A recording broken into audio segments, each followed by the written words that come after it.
Not Crazy, a Psych Central podcast. And here are your hosts, Jackie Zimmerman and Gabe Howard.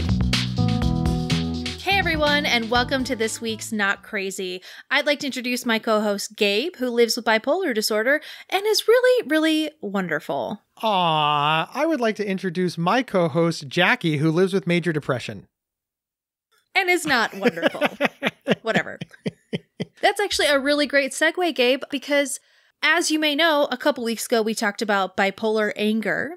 And I was pretty angry that I didn't get a chance to share some of my experiences, not with bipolar anger, but with anger that is rooted in anxiety. And so I thought that that would make a good episode too, to continue the anger talk, I guess, but to redirect it towards anxiety. If you haven't listened to that episode, you should definitely go and check it out. And you don't have to have bipolar disorder to learn anything from it, because one of the things that it talks about is how anger is on a spectrum from irritability to rage and everything in between. I mean, we really kind of delve deep. So a little asterisk there that we might reference the episode, but we might not. We don't know what we're doing. We're winging it every episode. We're just winging it. But Jackie, you made a good point. When the show wrapped up, Jackie and I were talking, and Jackie said, do you think we made the point that people without bipolar disorder can be irrationally angry? And I said, well, I don't know that we ever discussed it. And then Jackie explained, oh, but we can. And by we, I mean people who live with anxiety and experience these little blips, I guess, of completely irrational moments of anger. And the number one reason why I really wanted to talk about this was because I didn't know this was anxiety until I had a very clear conversation with my therapist. Shout out to Kristen, as usual. We know I love her. Because I would have these moments where I would get so angry so fast, and I knew that it was irrational. I knew it didn't make sense. I knew that I was completely overreacting, but I couldn't stop. I couldn't figure out what it was, and I couldn't figure out why whatever it was making me so angry. And as it turns out, that was my anxiety. Anxiety is this far-reaching kind of emotion. On one hand, anxiety is kind of good. I mean, it's the hairs in the back of your neck that stick up. It's a warning system, and sometimes it's good to be nervous. Before I go onto a stage to give a speech, I always have, the butterflies in my stomach. I'm just a little bit nervous, and I kind of like that because it shows me that I understand the gravity of what I'm about to do. I'm taking the situation seriously, which makes me more prepared. But an anxiety disorder, of course, is when that anxiety is too much. And that anxiety has to manifest itself in something, whether it's an anxiety attack or just, in Jackie's case, what we're now calling blip rage. Blip rage. I like it. Yeah, it is not a fun thing to experience. And mostly because I know that when this happens, it's almost always directed at my husband, my lovely husband, Adam, who does not deserve any of this blip rage. But he's on the receiving end most of the time because it's something, sorry, Adam, something that he's done that is not a big deal, but it has triggered this little bit of anxiety that turns into anger. And so then I'm just raging at him, and I know it's wrong, and then I feel bad while I'm doing it, but you can't stop. It's like when you're eating a jar of Pringles and you just can't stop eating the whole thing. Or are you literally going to say once you pop, you can't stop? It's Pringles, so ladies and gentlemen, sponsoring Not Crazy since never. Well, straight up never. Anxiety. Once you pop the anxiety thing, it's just full steam ahead. So I think that people listening are like, well, you just said that your husband did something wrong, so it's your response to it that's unrealistic. I think we've kind of followed along in that, but just to kind of ground this for us, can you give us an example of something that your husband did wrong and your disproportionate anger to said situation? I have so many examples, but something happened a couple weeks ago, and now that I know that this is anxiety, I'm able to talk myself down sometimes where I'm like, this is just anxiety. You're not actually angry. But when I left the house, I will tell this story, but when I left, I went through what I was deep thinking, right? Where the panic was coming from. And then I was able to explain that to Adam later. Okay, but what did Adam do? Well, I'm getting there. Okay. So this is what happened. I was leaving for therapy. Actually, this is the greatest part of all of this. I was leaving for therapy. Adam was parked behind me. I leave chronically early for everything because I hate being late because it makes me anxious. So I'm like, leaving early. We're good to go. I know he's parked behind me, but that's fine because his keys are on the hook and I'll just move his car. Until his keys are not on the hook anymore. And now I start to panic because I'm going to be late. I hate being late. You're unreliable when you're late. People judge you when you're late. So I'm like, Adam, where are your keys? And he goes, oh, they're in my pants pocket in your office. I go into my office. There's no fucking pants in my office, so there's no fucking keys in my office. So now it went from 0 to furious in literally 4 seconds, from couldn't find the keys to now I'm ready to murder somebody.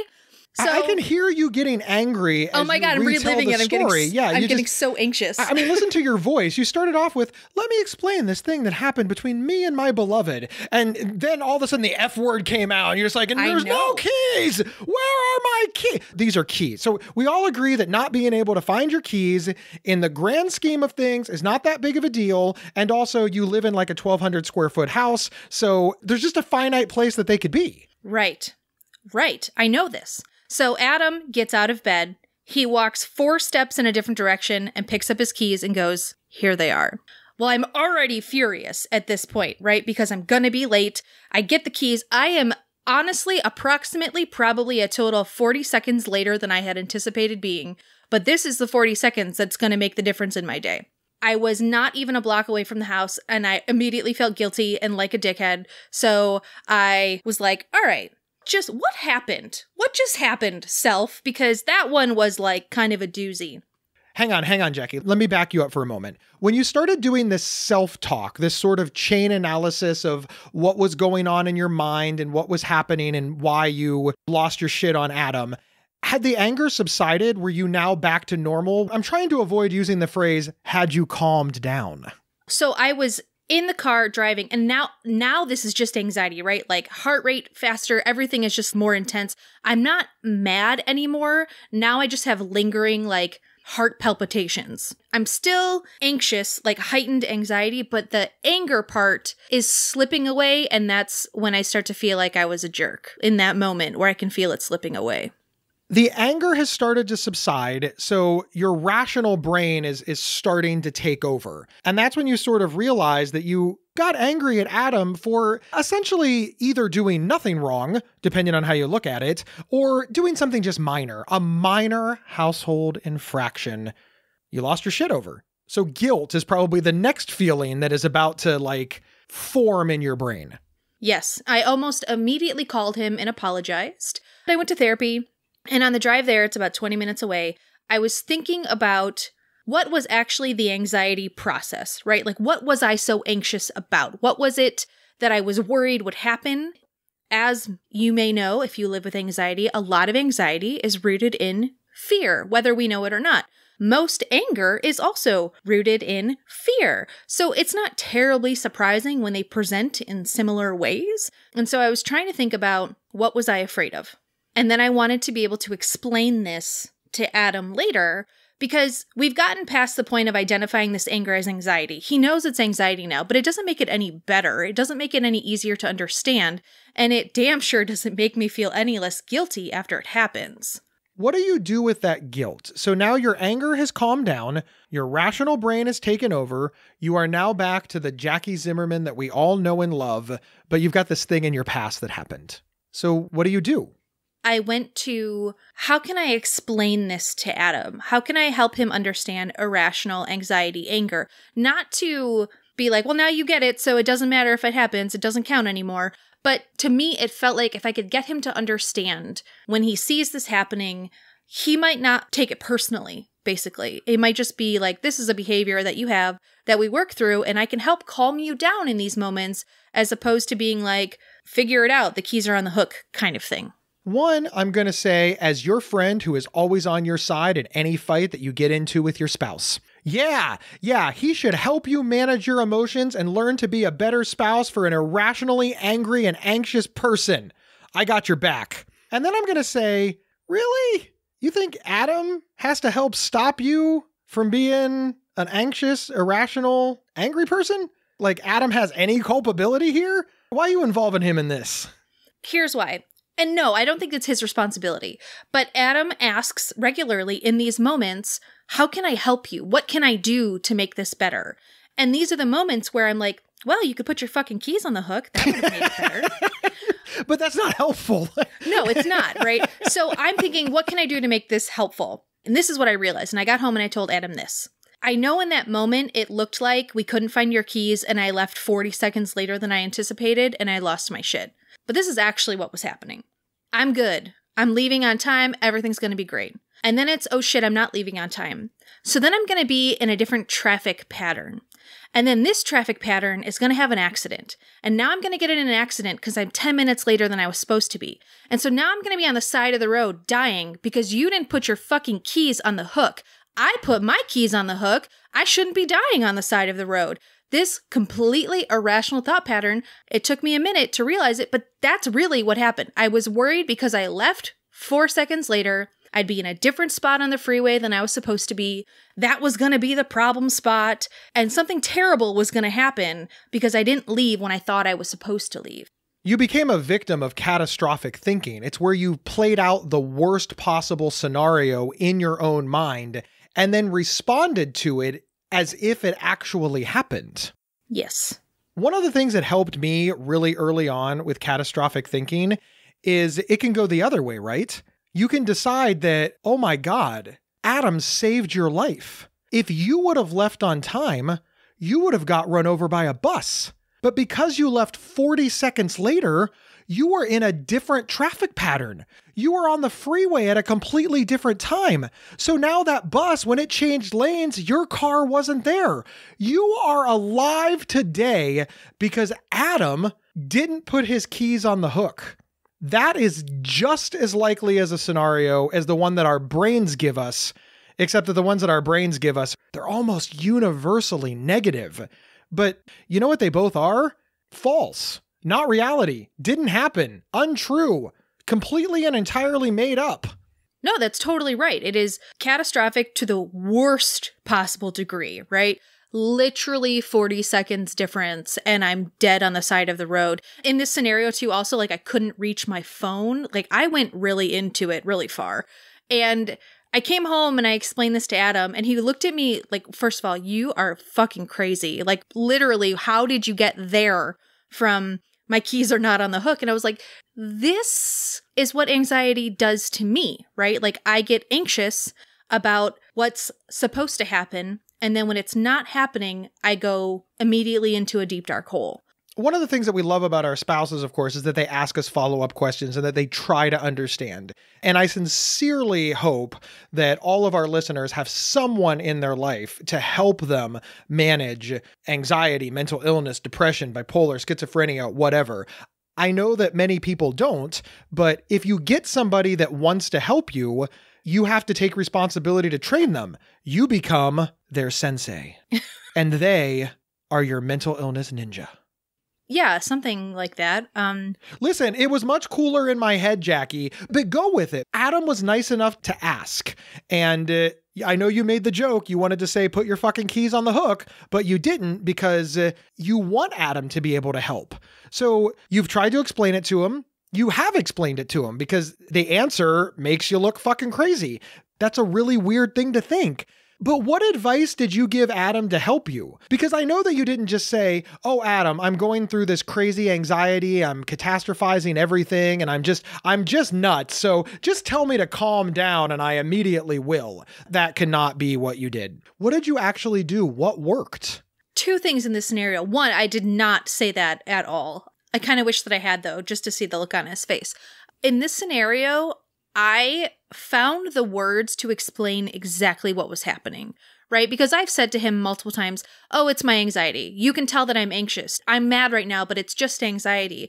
But I really broke it down into like, it's not just anxiety. It's me literally catastrophizing and dying on the side of the road. That's why I got upset. So I think if you can dig deep down and really picture what your anxiety is telling you and you can verbalize that to somebody, I do think it helps because one, it puts your crazy in front of somebody else, which feels vulnerable, but also I think teaches them why it's so bad. It really shows them what's happening in your head and helps them hopefully understand at least a little bit. And it's honest. Yeah. There is a freedom in telling somebody what happened and being aware that it makes you sound ridiculous or insane or crazy or nuts or whatever word we want to use. But you're admitting that you were wrong, right? You were admitting that what you did was wrong. Yes. I'd like to think that you're apologizing for it. I don't want to put words in your mouth there, Jackie. I did apologize numerous times. We'll be right back after these messages. Interested in learning about psychology and mental health from experts in the field? Give a listen to the Psych Central Podcast, hosted by Gabe. Visit psychcentral.com/show or subscribe to the Psych Central Podcast on your favorite podcast player. This episode is sponsored by BetterHelp.com. Secure, convenient, and affordable online counseling. All counselors are licensed, accredited professionals. Anything you share is confidential. Schedule secure video or phone sessions, plus chat and text with your therapist whenever you feel it's needed. A month of online therapy often costs less than a single traditional face-to-face session. Go to BetterHelp.com/Psych Central and experience 7 days of free therapy to see if online counseling is right for you. BetterHelp.com/Psych Central. And we're back talking about anger caused by anxiety. Everything that we've talked about up until now was sort of making amends after the fact, explaining what happened after the fact. Did you get to a conversation where you're like, look, the next time this happens, it would be helpful if you could try to do X? Like, are you working together to try to prevent this from happening in the future? A little bit. We're not great at it because most of the stuff that would make it better is proactive approaches, not reactive, like put your fucking keys on the hook. I love how this is still Adam's fault, right? Why is the proactive approach not care that the keys weren't on the hook? Well, because I have to be on time. Right. You have to be on time, but why is the proactive approach not leave 2 minutes earlier so that you have a built-in 120 seconds to find Adam's keys that you only need 40 seconds to find? Well, because what you may not realize is that in this scenario, I am already leaving at least 15 minutes earlier than I need to be leaving. But if for some reason I don't leave the door until 10 minutes before I need to be leaving, then I'm late, right? Again, these are not rational thoughts, Gabe. This is irrational shit. And it's the unexpected, right? It's not so much that Adam's keys weren't on the hook, but they were on the table. It's that they weren't on the hook and then they weren't where he said they were. So then it was like, well, now they could be anywhere, right? Then we just freaked out. And what if we never find them and I'm stuck here forever and I don't go to therapy and then I'm a disaster? This is how it goes. So I'm still going to give pushback, though, that it seems like your solution to this problem is not for you to make changes, but for Adam to make changes. Like, that can't be the takeaway, Jackie. Honestly, part of it is on him because there are times when like we leave the house together and I'm like, we have to leave at noon. We have to, or otherwise, like, I know in my head I'm going to have a meltdown because we're late. And he'll like wait until 11:59 to put his shoes on. And then I'm already like, we're gonna be late, right? So these are moments where I'm like, hey, you know that I get very anxious when we don't leave on time. So if we could work together to really leave on time, that would be lovely, right? So some of this is teamwork in that we need to make sure things are where they're supposed to be and or we leave when we say we're going to. All right, Jackie, but all of this is predicated on the idea that your spouse, your family members want to help. Not everybody has that. Some people live with their roommates and their roommate's not their mom, dad, doesn't love them, it's not their spouse, etc. And that person is like, look, I'm sorry that my keys weren't there, but this is your problem. This is completely your problem. I'm not going to live with a crazy person that does this. What advice do you have for them? I mean, you're lucky. You live with Adam. What do the rest of us do? We all don't live with Adam. I know. I'm so lucky I live with Adam. The other thing that I do, I'm not great at it, but I can do sometimes, is I have learned ways to talk myself down / self-soothe, whatever you want to call it. Sometimes it is very silly things that feel stupid to say. You feel like such an idiot when you're trying to self-soothe. But one of the things that I learned in therapy was essentially to just tell yourself that you're safe and you're comfortable. Just keep repeating like in a circle that like, I'm safe, I'm comfortable, I'm happy. A lot of these affirmations. If nothing else, it distracts you from the anxiety that's circling around your head. I still have an issue where I feel like an idiot saying these things out loud. So I don't do that one very often. What I do is I kind of lean into the anxiety where I go like, what's the worst case scenario here? And then try to work myself back from it, if that makes sense. Yeah, what you're describing is chain analysis. It's where you get yourself to the worst possible scenario, and then you go back to the second worst possible scenario, and then the third, and you're just kind of moving yourself all the way back to where you are now. And when you put all of those things, in your brain, when you analyze them one at a time, you see just how many steps are between where you are now and where the worst case scenario is. That makes you feel better. I took the liberty, Jackie, of getting on the internet and searching for ways to calm anxiety. And the first one, right up at the top, was leave early. So you've kind of messed that up because you're leaving early and you're still panicked. I understand, but I guess I just want the audience to know that leaving extra time is something that works for a lot of people. They're not as worried about being late if they just leave 15 minutes early for everything, because they'll either get there 15 minutes early, in which case, hey, use your phone in the parking lot, stop and get a cup of coffee, who cares? Or they have the 15 minutes to be late because of the aforementioned train crash on the freeway, I guess. Yeah. Who put that train on the freeway? I don't know, but It was a terrible idea. Other examples they gave are the affirmations. I'm going to be okay. This is not a major setback. This is not a big deal. Counting to 10, breathing exercises. The one, though, that I like the most, and one that I use, and I did not even realize that this was an anxiety technique, is fidget toys. I carry a little fidget toy. I bought it off the internet. I think it was like $6. Keep it in my pocket. And when I'm really, really stressed out, I pull it out of my pocket and I just start playing with it just right there, because focusing on that little fidget toy, moving it around, spinning the little gears, the buttons, the different tactile feels, even the way it kind of clinks together, it's very soothing to me. You can also do this with pictures on your phone. Look at pictures of your last vacation. I know I tease you because you have you and Adam's wedding picture as your screensaver on your phone, but I imagine that this helps reduce anxiety. Another thing that I do a lot when I'm just anxious is I meditate, and it really works well for me. But when I am angry because of my anxiety, I'm not going to meditate. I can't focus. I got to be angry, right? So for me, some of the self-talk, because it redirects the thought process. This didn't work in the scenario I gave you with the keys on the hook, because in my head I was already late. I wasn't late, but in my head I was late.